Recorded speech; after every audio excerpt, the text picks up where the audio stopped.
No dia 20 de fevereiro, o governo federal apresentou a proposta de reforma da Previdência Social lá no Congresso, né? No dia 13 de junho, que foi a quinta-feira passada, o relator da proposta, deputado Samuel Moreira, do PSDB de São Paulo, apresentou em comissão especial na Câmara. Só que foram apresentadas várias modificações. E agora, será como é que está essa discussão toda sobre a Previdência, né? Sobre a reforma?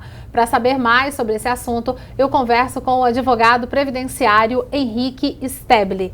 Oi, Henrique, boa tarde, tudo bem? Boa tarde. Henrique, como é que faz? O Henrique estava me explicando aqui, gente, a gente fica até perdido, né? Como é que está isso tudo, essa discussão toda em relação à reforma da Previdência?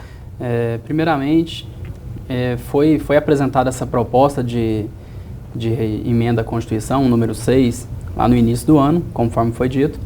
E essa proposta traz inúmeras alterações na Constituição e na lei que rege os benefícios previdenciários.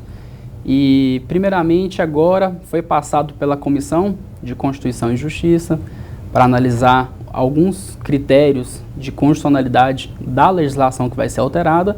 E agora está na Comissão Especial, que seria o quê? Essa Comissão Especial, ela serve para analisar o mérito da alteração, que é o quê? Se, índice por índice, artigo por artigo, todos os tópicos, para ver se vai passar para votação um texto com as alterações já que cada partido defende um tipo de mudança. Então, hoje, o que foi apresentado nesse relatório pelo relator, o deputado do PSDB de São Paulo, o que ele apresentou? Ele apresentou um relatório informando que eles fizeram uma reunião, entraram num consenso entre os líderes partidários para que fossem retirados alguns pontos da reforma apresentada no início do ano pelo governo federal, para que conseguissem aprovar uma reforma com algumas alterações. Sendo assim, a economia que eles já estão estipulando com essas retiradas de alguns beneficiários dá em torno de 913 bilhões. E a economia que o governo estava prevendo era de 1,2 trilhões de reais. Então, assim, conseguiram atender alguns pedidos de alguns partidos para que eles acham que com esse texto apresentado agora consiga ser aprovado pelo Congresso. Mas teve mais pedidos de modificação?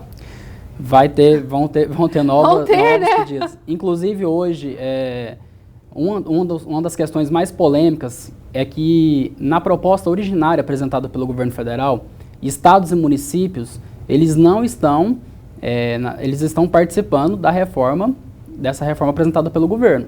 Então, a PEC número 6, ela foi apresentada incluindo a União, estados e municípios. Nesse relatório, foi excluído estados e municípios. Então, cada governador vai ter que legislar, a Assembleia vai ter que legislar para que seja alterada a sua previdência de cada estado. Então, o regime próprio de cada estado do Brasil terá que fazer sua reforma previdenciária, que isso é muito difícil, tem um desconforto eleitoral. Então, muitos governadores apoiam que mantenha-se os estados e municípios nesse pacote de medidas da reforma da Previdência, e muitos estão contra por ser oposição ao governo. Mas já estão se analisando o que se diz nos bastidores para que seja incluído novamente, tentado incluir no texto, a alteração, pelo menos para os estados, certo?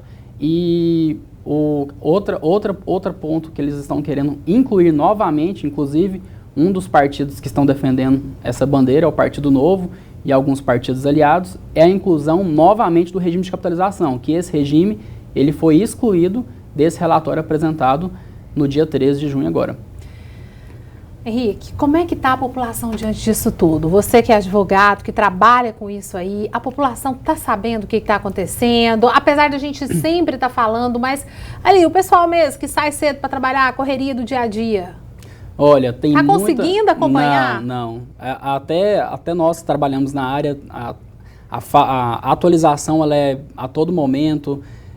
A leitura dos relatórios são muito grandes, então assim, a gente tem que fazer uma leitura extensa, são muita coisa técnica, e a população está meio perdida, fica sabendo alguma coisa da imprensa, porque não tá havendo uma discussão com a população. Está havendo manifestações de modo geral, mas a leitura, a demonstração do o que vai ser alterado, o que vai modificar na vida de cada um dos beneficiários, isso aí pouca gente está sabendo, até porque é muita alteração, muita reforma, e está sendo aplicado num consenso que precisa fazer, porque não vai ter dinheiro, enfim. O governo criou uma estrutura de marketing e de pressão na população para eles aceitarem o que está sendo discutido. Mas a população está bem perdida, muita gente preocupada. Quem está próximo a completar, homem 35 anos ou mulher 30 anos, está à beira do caos com relação a saber se dá entrada agora, se espera, se tem como pagar adiantado, que não tem, enfim, está todo mundo numa situação bem crítica. Então, o que a gente percebe hoje dos segurados, às vezes, que tem um pouco menos de informação, é que está à beira de um caos. Então, a gente não tem também, eles não têm esse respaldo junto a uma agência da Previdência. Às vezes chegam lá, os funcionários não sabem dar uma informação, até porque se trata de uma discussão que está no Congresso. Então, os funcionários não vão passar uma coisa que não foi aprovada ainda, eles vão informar o que está sendo em vigor, certo? A população tem que ficar de olho, né? Tem que ficar de olho. Tem que ficar atenta e não deixar se manipular por qualquer conversa. Muito obrigada, Henrique. Eu acho que a gente vai conversar mais ainda sobre isso, porque é necessário, a população precisa ficar sabendo. Afinal de contas, é o meu direito, é o seu, é o de todo mundo que nos acompanha agora, é o nosso futuro, né? Muito obrigada e está convidado a participar novamente aqui para a gente falar mais sobre isso. Tá ok, estaremos à disposição. Ok, brigadão.